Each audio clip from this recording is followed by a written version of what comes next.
안녕하세요. 오늘 여러분께서 보내주신 귀한 자료들, 이걸 바탕으로 거룩한 삶이라는 주제 한번 깊이 파고들어 볼까 합니다. 네, 반갑습니다. 성경의 여러 부분들을 가지고 오셨더라고요. 맞아요. 열왕기상 15장, 또 골로새서 2장, 에스겔 45장, 그리고 시편 99편부터 101편까지. 꽤 다양하죠? 네, 구약과 신약을 넘나들면서 거룩함의 여러 면모를 보여주는 본문들인 것 같습니다. 저희 목표는 이 본문들이 말하는 거룩함이 단순히 죄를 피하는 걸 넘어서 하나님께 구별되어서 그분의 뜻대로 살아가는 어떤 적극적인 삶의 모습인지 그걸 함께 이해해 보는 겁니다. 좋습니다. 아주 의미 있는 시간이 될 것 같네요. 자, 그럼 첫 번째 자료 열왕기상 15장부터 시작해 볼까요? 네, 남유다 왕 이야기죠. 아비암과 아사. 네, 아버지 아비암이랑 아들 아사왕 이야기가 나오는데 이게 아주 비교가 돼요. 아비암은 아버지 죄를 그대로 따랐다. 뭐 이렇게 나오는데 네, 그렇죠. 아사왕은 달랐다는 거예요. 성경을 보면 아사가 그의 조상 다윗같이 여호와 보시기에 정직하게 행했다. 뭐 이렇게 평가를 하더라고요. 네, 구체적인 행동들도 나오죠. 남색하는 자들을 쫓아내고 우상 없애고. 맞아요. 그런 개혁을 했는데 근데 또 재밌는 게 모든 산당, 그러니까 다른 신 섬기던 곳들을 완전히 없애지는 못했다는 기록도 있어요. 네, 그 부분이 중요합니다. 근데 그런데도 성경은 그의 마음이 평생 하나님 앞에서 온전했다 이렇게 말하거든요. 이게 완벽하지 않은데 어떻게 온전하다고 할 수 있을까? 좀 궁금했어요. 아, 바로 그 지점. 네. 그게 이 본문의 핵심일 수 있습니다. 여기서 말하는 온전함 있잖아요. 네네. 그게 우리가 보통 생각하는 완벽함, 뭐 실수 하나 없고 흠 없는 상태, 그런 거랑은 조금 달라요. 아, 다른 개념인가요? 네, 오히려 하나님 앞에서 다른 데 마음 안 뺏기고 방향 자체가 그냥 온전히 하나님께로 향해 있는 거, 그 전심의 태도를 말한다고 볼 수 있어요. 마음의 방향성이군요. 그렇죠. 아사왕 삶을 보면 분명 한계는 있었어요. 산당 다 제거 못한 거, 뭐 정치적인 이유도 있었을 거고 복잡했을 겁니다. 네, 현실적인 어려움이 있었겠죠. 하지만 중요한 건 당시 사회의 어떤 그 주된 흐름이었던 우상 숭배나 종교적인 타락에 맞서서 싸우려고 했다는 거. 아, 타협하지 않으려는 그 중심, 그 의지. 그걸 하나님이 귀하게 보셨다는 거죠. 그러니까 결과가 완벽하진 않아도 그 마음의 중심 방향이 하나님께 있었다는 거군요. 근데 이러면 좀 마음만 온전하면 행동은 좀 부족해도 괜찮나? 이렇게 생각할 수도 있을 것 같은데요? 아, 그럴 수 있죠. 네, 이게 혹시 자기 합리화로 이어질 위험은 없을까요? 아주 중요한 질문이세요. 여기서 균형이 진짜 필요한데요. 아사왕의 경우를 잘 보면 마음의 온전함이 그냥 마음으로만 끝난 게 아니에요. 아, 행동으로 이어졌군요. 네, 분명한 행동으로 이어졌다는 걸 놓치면 안 돼요. 우상 없애고 부도덕한 관습 없애고 그의 믿음이 그냥 개인적인 게 아니라 사회적인 개혁으로 나타났잖아요. 그렇네요. 즉, 마음의 방향성은 반드시 삶의 구체적인 변화, 행동으로 드러나게 되어 있다는 거죠. 만약에 행동 변화는 없는데 마음만 그렇다고 하면 그건 글쎄요, 위선일 수도 있죠. 아, 아사의 예는 완벽하진 못해도 하나님을 향한 진실한 마음은 계속해서 거룩한 삶을 향한 구체적인 노력으로 이어진다는 걸 보여주는 거죠. 그렇군요. 마음과 삶이 같이 가는 것. 이 옛날 왕의 이야기가 오늘 우리에게도 참 생각할 거리를 주네요. 세상의 수많은 가치들 속에서 우리 마음을 어디에 두고 또 그걸 어떻게 삶으로 보여줄 건지. 여러분은 이 온전함을 어떻게 추구하고 계신가요? 네, 중요한 질문입니다. 자, 그러면 이 온전한 마음, 하나님을 향한 방향성을 어떻게 지키고 키워나갈 수 있을까? 다음 자료인 골로새서 2장이 좀 힌트를 주는 것 같아요. 아, 신약으로 넘어가는군요. 네. 사도 바울이 골로새 교회에 보낸 편지인데 그 당시 그 동네에 사람들을 막 헷갈리게 하는 철학이나 신비주의 같은 그런 헛된 가르침들이 많았나 봐요. 네, 당시 헬라 문화권에서 그런 혼합주의적인 사상들이 많았죠. 그래서 바울이 헛된 속임수와 철학에 사로잡히지 말라 이렇게 경고하면서 대안으로 그리스도 예수를 주로 받았으니 그 안에서 행하라 이렇게 강력하게 권면하더라고요. 네, 아주 핵심적인 구절입니다. 특히 그 비유가 참 인상 깊었어요. 그 안에 뿌리를 박으며 세움을 받아 교훈을 받은 대로 믿음에 굳게 서서 감사함을 넘치게 하라. 나무가 뿌리를 깊게 내려야 크는 것처럼요.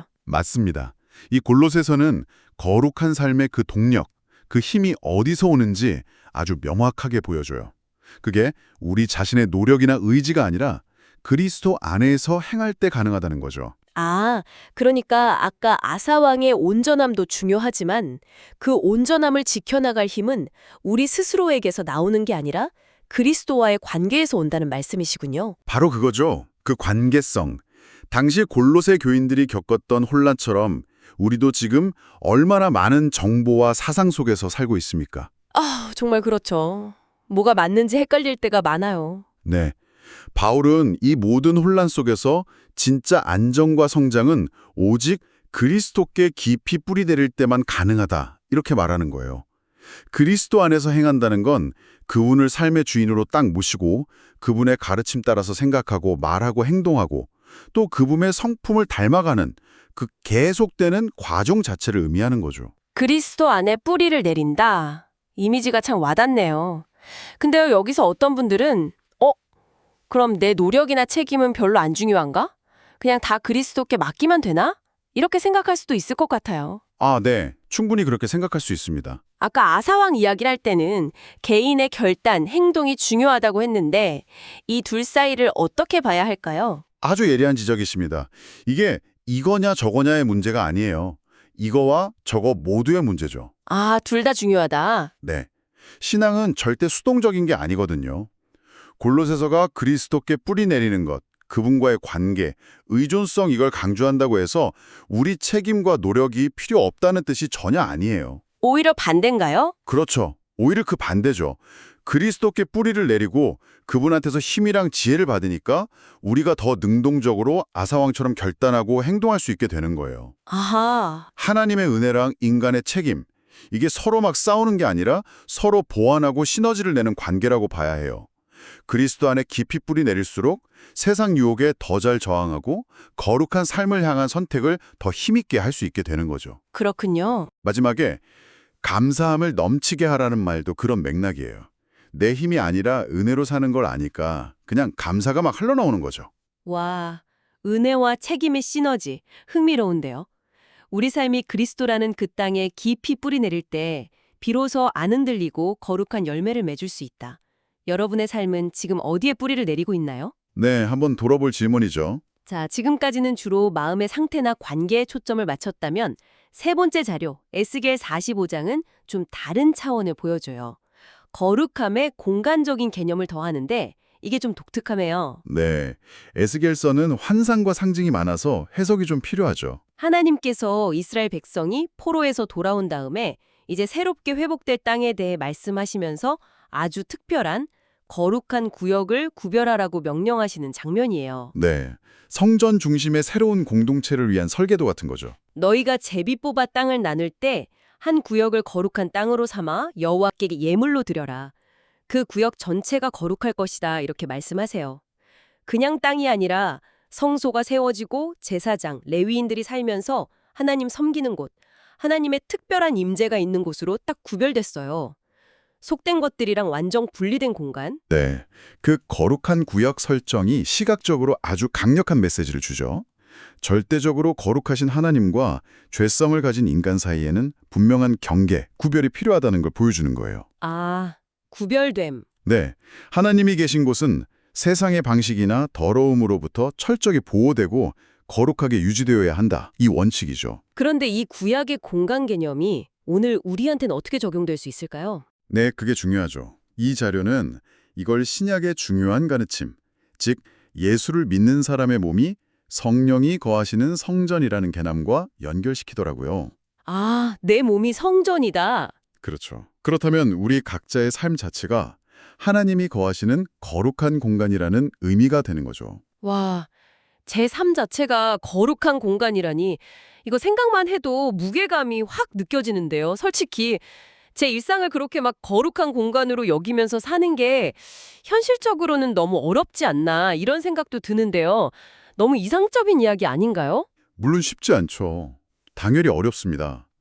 근데 이게 그냥 이상적인 구호로만 끝나지 않고 우리 삶에 진짜 변화를 가져오려면 이 개념을 좀 더 구체적으로 적용해 볼 필요가 있어요. 구체적으로요? 네. 내 몸과 마음이 성령이 거하는 전이라면 내가 뭘 보고, 뭘 듣고, 뭘 생각하는지, 어떤 말을 하고 어떤 행동을 하는지, 내 시간을 어떻게 쓰고 내 몸을 어떻게 대하는지, 이런 일상의 모든 선택이 성소 관리의 문제가 되는 거예요. 성소 관리, 와. 예를 들면 유해한 컨텐츠를 그냥 막 보는 거. 이건 성전을 더럽히는 행위가 될 수 있고, 건강해지는 습관 같은 것도 성전을 좀 소홀히 관리하는 거랑 연결될 수 있겠죠. 아, 그렇네요. 반대로 내 생각과 말을 좀 깨끗하게 지키려고 노력하고 내 삶의 자원을 좀 선한 일에 사용하고, 이런 건 성전을 거룩하게 가꾸는 행위가 될 수 있겠죠. 듣고 보니 정말 일상 하나하나가 다 연결되네요. 네. 그리고 에스겔의 거룩한 구역이 제사장, 레위인들을 위한 공동체적 공간이었듯이 이 원리는 개인의 삶뿐 아니라 우리가 속한 공동체를 어떻게 거룩하게 세워갈 것인가 하는 질문으로도 확장될 수 있어요. 여러분의 일상이라는 그 성소, 어떻게 가꾸고 지켜나가시겠어요? 내 삶의 모든 영역이 하나님 앞에서 거룩하게 관리되어야 할 성소다. 정말 많은 생각을 하게 됩니다. 네, 묵직한 개념이죠. 자, 이제 마지막 자료로 가볼까요? 시편 99편부터 101편입니다. 앞에서 나눈 거룩한 삶의 여러 모습들이 아름다운 노래와 기도로 이렇게 쫙 종합되는 느낌이에요. 네, 시편은 특히 그렇죠. 신앙의 감정과 결단을 잘 보여주죠. 시편 99편은 여호와는 위대하시니 그는 거룩하시다. 이걸 막 반복하면서 하나님의 절대적인 거룩함, 의로운 통치가 찬양하고, 100편은 온 땅을 향해서 기쁨과 감사로 하나님께 나아가 섬겨라. 이렇게 노래하잖아요. 아주 그냥 벅찬 예배 분위기. 그렇죠. 하나님의 위대하심과 거룩하심 앞에 압도되는 그런 느낌이죠. 그런데 101편은 분위기가 확 달라져요. 이게 전통적으로 다윗의 시라고 하던데, 왕으로서 하나님 앞에서 내가 어떻게 살겠다, 이런 개인적인 결단, 다짐을 노래하더라고요. 네, 개인적인 헌신의 노래죠. 특히 나는 완전한 길에 주목할 것입니다. 내가 완전한 마음으로 내 집안에서 행하겠습니다. 이 구절이 눈에 확 들어왔어요. 여기서 완전한 길, 완전한 마음, 이게 아까 열왕기상에서 본 아사왕의 온전함이랑 통하는 것 같아요. 오, 정확히 보셨습니다. 네, 이 시편들은 거룩하신 하나님을 향한 경배와 찬양이 절대로 삶과 분리될 수 없다는 걸 아주 강하게 보여줘요. 분리될 수 없다. 네, 하나님을 찬양하는 건 그분의 거룩하심을 인정하는 행위이고, 그 인정은 반드시 나도 그분을 닮아서 거룩하게 살겠다는 결단으로 이어져야 한다는 거죠. 여기서 완전한 마음은 아사왕의 온전함처럼 흠없는 완벽함이라기보다는 하나님 앞에서 거짓이나 꾸밈이 없는 진실하고 순전한 마음, 그 전심을 의미해요. 겉과 속이 같은 상태죠. 진실함, 순전함. 그리고 주목할 게 그 실천의 장소를 내 집안에서라고 아주 구체적으로 말한다는 거예요. 가장 사적이고 일상적인 공간인 가정에서부터 그 완전한 마음으로 행하겠다, 이런 다짐이죠. 와, 공적인 모습뿐 아니라 아무도 안 볼 때의 삶까지도 하나님 앞에서 진실하게 살겠다. 대단한데요? 그렇죠. 더 나아가서 시편 기자는 악한 일, 악한 사람들 멀리하고 정직하고 충성된 사람들을 가까이 하겠다, 이렇게 선언해요.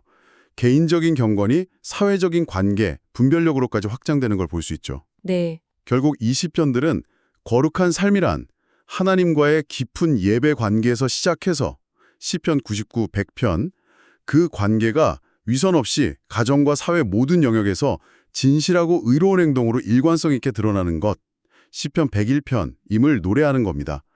예배와 삶의 통합이죠. 예배 따로, 삶 따로가 아니라 예배의 감격과 고백이 삶의 현장에서 구체적인 행동으로 이어지는 것. 이게 시편이 보여주는 거룩함의 모습이군요. 네, 바로 그렇습니다. 자, 오늘 저희가 열왕기상, 골로새서, 에스겔, 그리고 시편까지 넘나들면서 거룩한 삶에 담긴 참 다채로운 의미들을 살펴봤습니다. 하나님 앞에서의 온전한 마음의 방향성, 네, 그리고 우리 힘이 아는 그리스도 안에서 살아가는 능력, 또 내 삶 자체를 성소로 여기면서 구별하는 책임감. 그리고 거룩하신 하나님을 향한 진실한 예배와 삶의 일치까지. 이 모든 조각들을 이렇게 모아보면 거룩함이란 결국 무엇이라고 정리할 수 있을까요? 이 자료들이 공통적으로 우리에게 말해주는 건 거룩함이란 게 단순히 하지 말아야 할 것들 목록 지키는 그런 소극적인 상태가 아니라는 점인 것 같아요. 네, 그게 아니면요. 오히려 훨씬 더 적극적이고 관계적인 개념이에요.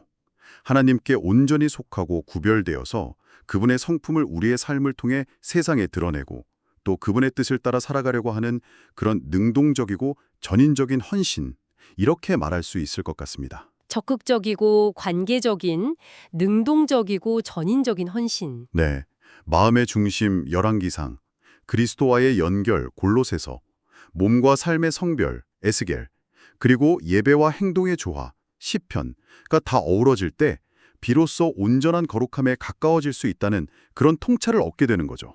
오늘 나눈 이야기들이 주로 개인의 내면, 하나님과의 관계, 개인적인 삶의 방식, 여기에 초점을 맞췄지만 사실 가만히 생각해보면 계속 공동체적인 측면이 배경에 있었어요. 맞아요. 아사왕의 개혁도 사회 전체에 영향을 미쳤고 네, 골로새서도 교회 공동체에게 보낸 편지였고, 에스겔의 거룩한 구역도 공동체를 위한 공간이었고, 시편 101편의 다윗도 왕으로서 공동체를 이끌 책임이 있었고요. 네, 개인의 거룩함은 공동체와 분리될 수 없죠. 그래서 마지막으로 이런 질문을 여러분께 던져보면서 마무리하고 싶습니다.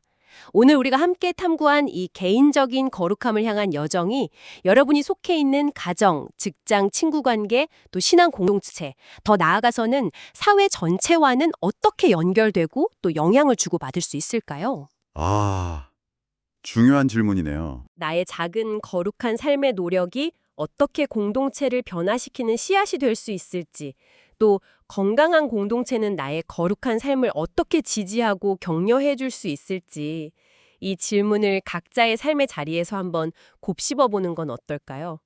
아마 오늘 나눈 이야기들을 더 풍성하게 만드는 그런 의미 있는 성찰이 될 것 같습니다. 네, 꼭 필요한 성찰입니다. 오늘 저희와 함께 이 깊은 성찰의 여정에 동참해 주셔서 진심으로 감사합니다. 네, 감사합니다.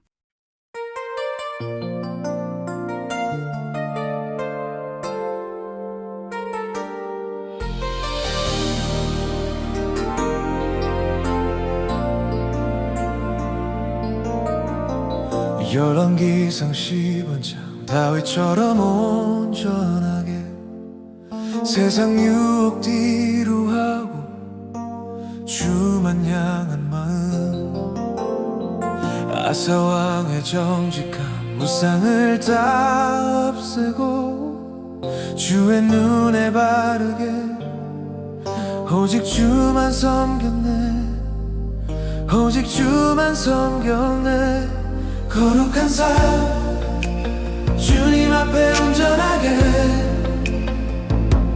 내 모든 것 구별하여 주께 드리네 거룩한 삶 그리스도 안에서 행하며 주의 영광 위에 살아가리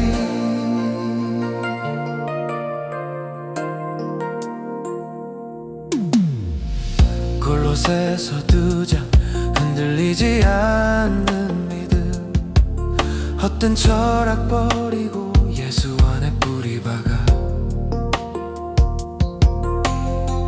주의 말씀 굳게 서서 감사를 넘치게 해 그리스도 다스리심 따라 온전히 살아가네 온전히 살아가네 거룩한 삶 주님 앞에 온전하게